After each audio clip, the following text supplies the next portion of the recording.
West Coast Tour Reflections. You can also find this on Substack, on Patreon, at davidrovics.com/thisweek, and on most places that you find podcasts if you look for This Week with David Rovics. I got home yesterday afternoon from a week-long tour that took me from Portland to as far south as Santa Cruz and back up again. I almost made it to California in the fall of 2021, but COVID-related travel insanity at the time meant a canceled flight that couldn't be rescheduled in time to get to the gigs I had planned there. This time I did the tour in a rental car, no flights involved. And thankfully, rental car rates have gone back down from the crazy prices they were at just a few months ago, as has the price of gasoline. So this was the first time since the pandemic hit that I've been anywhere south of the Portland area here on the West Coast, and definitely the first time since the pandemic hit that I've had 5 gigs in a row, or enough to possibly warrant being called a tour, or at least a mini tour. As my regular readers and listeners are probably too aware, since around 2013 I've done very little touring in my own country, the USA, due to a lot of different factors, mostly related to economics.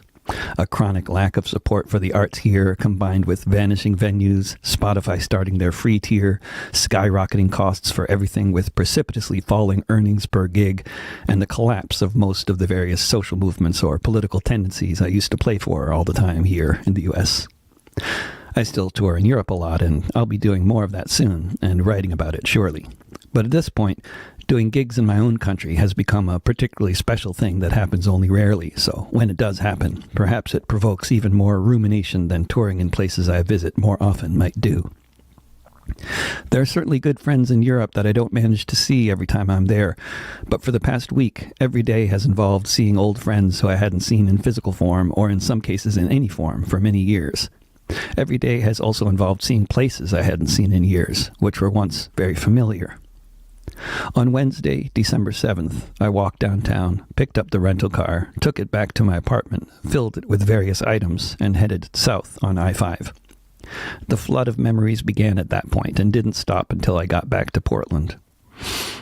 I learned a long time ago that the time when you're most likely to have a recollection of some kind is when you're doing something that you've done a lot before. Driving down the I-5 corridor in either direction is something I've done so many times it would be impossible to count at this point. The first time I took such a road trip, minus the gigs along the way, was around 30 years ago. Stop number 1 was Eugene to do a house concert at Todd Boyle's place. Hardcore Rovics fans may be familiar with Todd's name because when he lived in Seattle, he made high-quality live video recordings of some of my gigs up there and put them on his YouTube channel, where they've gotten a lot of views.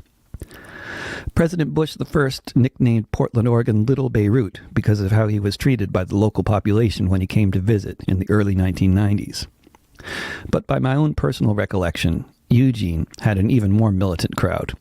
Exact numbers will never be available, but it's probably fair to say that at least half of the couple hundred folks that made up the black bloc element that smashed windows in Seattle during the WTO protests in 1999 were from Eugene.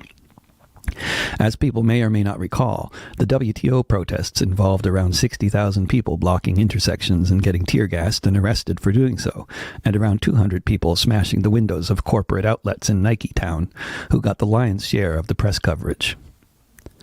It was depressing, but not particularly surprising, that the only gig organizer on the tour to receive phone calls from people calling me a Nazi was Todd in Eugene, getting calls from people with local 541 area codes.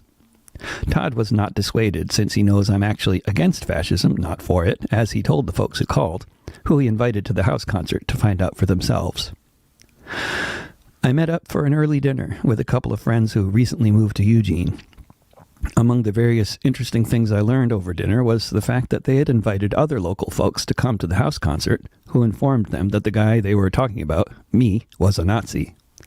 In the end, no one showed up who seemed to think I was a Nazi, but who knows how many people might have been there, if not for these bizarre allegations floating around certain corners of society. Seeing the 20 or so folks who packed into Todd's little place provoked lots more memories. There were people there I hadn't seen in, I guess, 17 years, if memory, and a search engine query I just did, serves. Some moments are especially etched in the timeline. Bill Rogers, a.k.a. Avalon, was found dead in his jail cell on December 21st, 2005. The last time I saw some of the folks there in Eugene was in Prescott, Arizona, at the info shop where they and Bill organized the last gig I recall doing there, a few months before Bill died, fist in the air, plastic bag over his head, facing decades in prison for Earth Liberation Front activities. Other than the presence of some unknown number of anarcho-Puritan cultists who think I'm a Nazi, Eugene reminded me very much of Eugene, which can't be said for many towns these days. By my brief observation, it's still a sleepy college town full of hippies, old and young, and of course lots of students. As Todd observed, there are no major corporations that have their hub in Eugene, so the avenues for making lots of money are more limited there. The more ambitious types that way go to other places and leave Eugene for the hippies.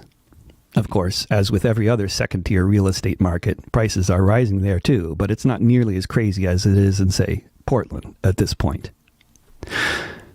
Europe has experienced hotter than ever temperatures in recent years, but most people in Northern Europe, where I play a lot, have never experienced the kind of heat wave we had on the West Coast in the summer of 2021. One thing I found universally to be the case at all these West Coast gigs was I didn't need to explain what a heat dome is, or what 116 degrees Fahrenheit feels like in a building without shade or air conditioning, or what that means in Celsius, 47. Everyone knew viscerally. Another universal thing was, as far as I know, no one had been particularly familiar with what's been going on for the past 2.5 years in England and Scotland, with sledgehammer-wielding activists smashing up Israeli arms producer Elbit Systems factories constantly, and consistently having juries find them innocent of any wrongdoing, including as recently as earlier this month. This remarkable story is as unknown to the U.S. left as it is in Scandinavia or the U.K., the last parts of the world I was touring in and spreading the good news. My first gig in California, the day after a very long and occasionally snowy drive from Eugene, was in Santa Cruz. Keith McHenry, the founder of Food Not Bombs, organized a little benefit concert on the occasion of the 1000th day of hot meals being served in Santa Cruz outdoors throughout the pandemic. While in most of the country the old peace and justice centers, info shops, and left-wing bookstores are closing rapidly, and have been doing so for many years, in Santa Cruz, the Resource Center for Nonviolence moved into a much bigger building. If I had known, I might have tried harder to promote that gig, because the old Resource Center couldn't fit more than 20 people in it, as I recall. The new one has an auditorium that seats 200. Throughout the downtown area, there is clear evidence of the impossibly high cost of housing and lack of sufficient services in the city, which of course is not unique to Santa Cruz. Walking down the main drag or any other nearby streets, in every direction you can see the damaged, limping, or wheelchair-bound, often drug-addicted people dying on the sidewalks, along with huge numbers of vehicles that are clearly permanent homes to people long ago priced out of more conventional dwellings like houses or apartments. In other words, it looked a lot like Portland. As with Portland, the face of the city of Santa Cruz has been radically transformed for the worse over the years. In Portland, this is a very recent phenomenon, like mostly since I moved here in 2007. In Santa Cruz, it goes way back to the 1989 earthquake that leveled the downtown core of the city. I lived in Berkeley in 1987 and also visited Santa Cruz back then. It would be hard to overstate the contrast between the sleepy little college town it was back then to what it is today, with the downtown looking like an outdoor shopping mall. Among the many familiar faces at the Resource Center was a guy who goes way back in anti-war movement circles, who has in recent years been vocally opposed to what he sees as prematurely approved vaccines and authoritarian government overreach in many areas related to pandemic policies.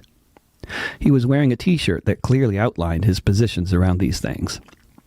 I was sad but not surprised to hear that random people in town sometimes tell him to his face that he's a Nazi. That's the word they use for having these beliefs. But Dudley is definitely not a Nazi. According to David Solnit, the heavily bearded, sparkly-eyed Keith McHenry has the classic look of the leader of a peasant uprising, and I completely agree. The best part of my visit to Santa Cruz was the hours unintentionally spent with Keith and another friend in the parking lot after we ostensibly left the Resource Center, being regaled with stories from Mr. McHenry. There are very, very few people who have had lives as interesting and wild as Keith's has been. As many times as I've seen him and heard about what he's been up to, there are always stories I had never heard, and he rarely repeats himself. Two of the themes that tend to stand out to me is how thoroughly, obviously targeted by the authorities in San Francisco, Taos, Orlando, and other cities that he has been, and how much he has been targeted by freelance wingnuts as well, constantly trying to slander his name and accuse him of all sorts of things. I have every reason to believe that all of the allegations against him are patently false. But when I mention Keith's name in my travels, it's never long before someone says they heard Keith was guilty of this or that transgression somewhere down the line. The rumor mill worked well, even before Twitter came online. The first city I ever lived in, other than New York City when I was very small, in the post-industrial city of Richmond, Indiana, where I went to college for a year or so, was Berkeley, California. This is where I stayed each night during my visit to Northern California. Really in Kensington, which is where you end up if you go from Berkeley to the Berkeley Hills and keep on going.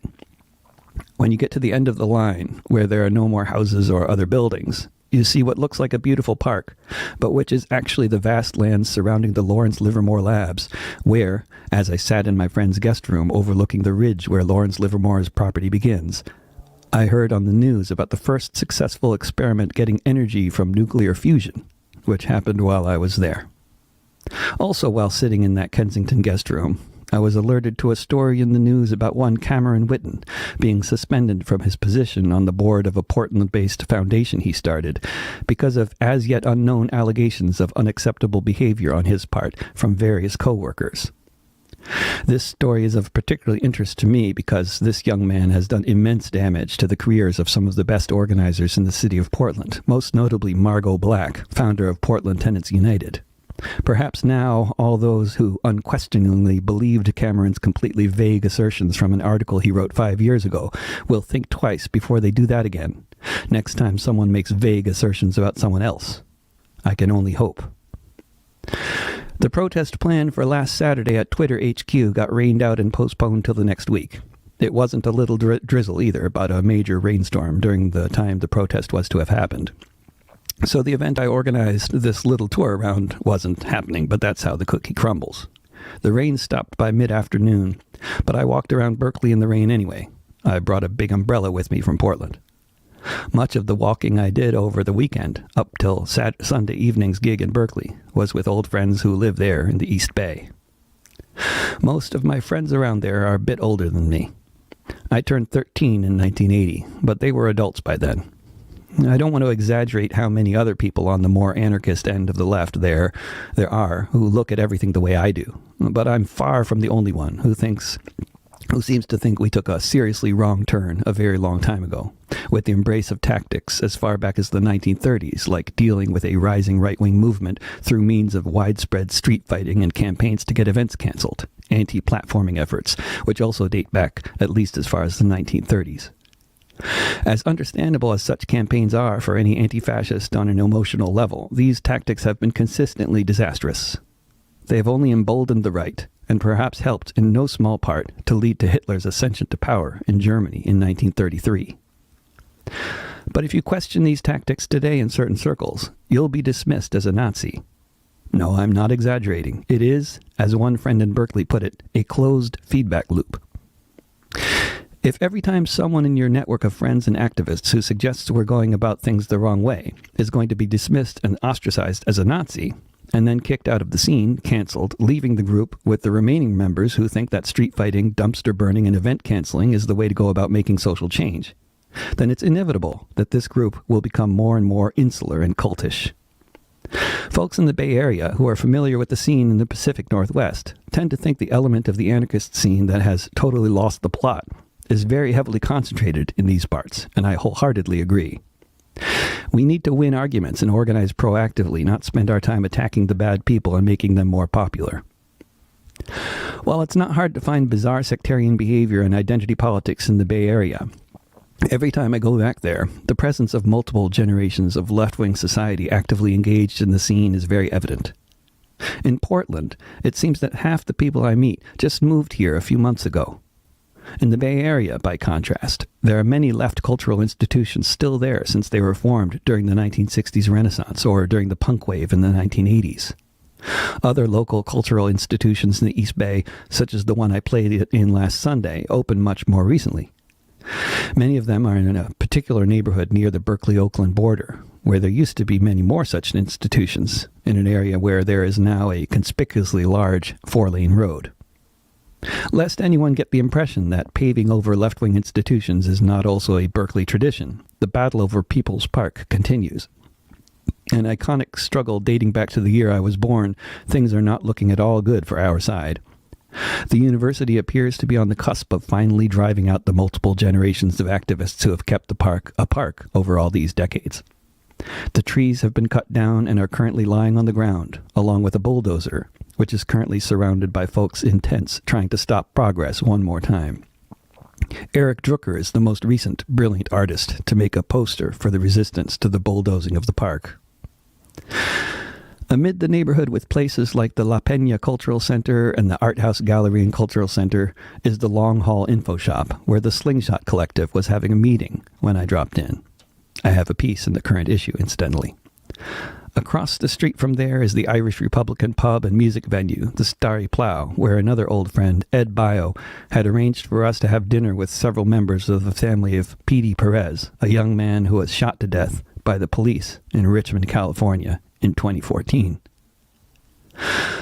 After another marathon drive from Berkeley up to Oregon via a wonderful visit with more old friends, Pat and Sandy of the duo Emma's Revolution, after lots of conversation, singing together, eating some delicious homemade toffee, and salivating over Pat's baritone guitar, I want one, I had a little concert in Ashland, Oregon, where I saw another old friend who was having the very disturbing experience of being called a Nazi for being critical of COVID-related policies.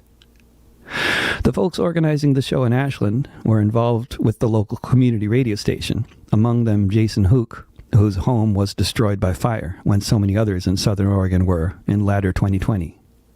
Throughout the region, there is a palpable tension around the approach of the next fire season. On the way to the final gig of the tour in the town that might be the hippie capital of Oregon, Tequilma, I stopped for several hours in Grants Pass for another good visit with an old friend, Michael Franklin. I first met Michael around 20 years ago when I was still very actively touring all over the U.S. by car. He and his partner, Angela, lived in Missouri and organized lots of house concerts there, among other things. Sometime after I moved to Portland, they did too, and we saw much more of each other for some time. We largely fell out of contact around a decade ago, when they moved to Southern Oregon. If I toured in the U.S. the way I used to, I would surely have been seeing more of Michael and Angela and all the other folks I saw on these travels. But if you're not doing gigs there, Southern Oregon is very far away from Portland. I figured they'd been priced out of Portland, for me and my family probably should have been long ago. But it was only on this visit in Grants Pass that I learned about how they had essentially been hounded out of Portland by detestable anarcho-Puritans campaigning against them, affiliated with the now-defunct Red and Black Cafe. The last time Michael and Angela and their 10-piece gypsy punk band did a rabble-rousing driving tour around the U.S. around a decade ago, more than half of their gigs were canceled at the last minute by local punks who believed the nonsense rumors being pumped out on Facebook from these anarchists in Portland who were accusing Michael of being a violent transphobe, which was and is patent nonsense on both counts. In our discussions of this whole phenomenon, that we both have way too much experience with, I talked about how in the anarcho-Puritan scene, as I call what some refer to as the nexus, among other terms, there is a widespread tendency to believe the victim, or anyone who claims to be a victim, always unquestioningly. To do otherwise, according to the anarcho-Puritan ethic, is to be a Nazi of some kind. Always believe anyone who claims to be a victim. How did that work out for Emmett Till? Michael wondered rhetorically. A very, very good question. I drove the several hours from Tequilma to Portland, listening to a fascinating podcast series about North Korean hackers. I returned the rental car and walked past the unhoused people dying on the streets in the near-freezing temperatures, got a burrito, and discovered, as I walked over the Morrison Bridge, that there's a local tagger who has my initials.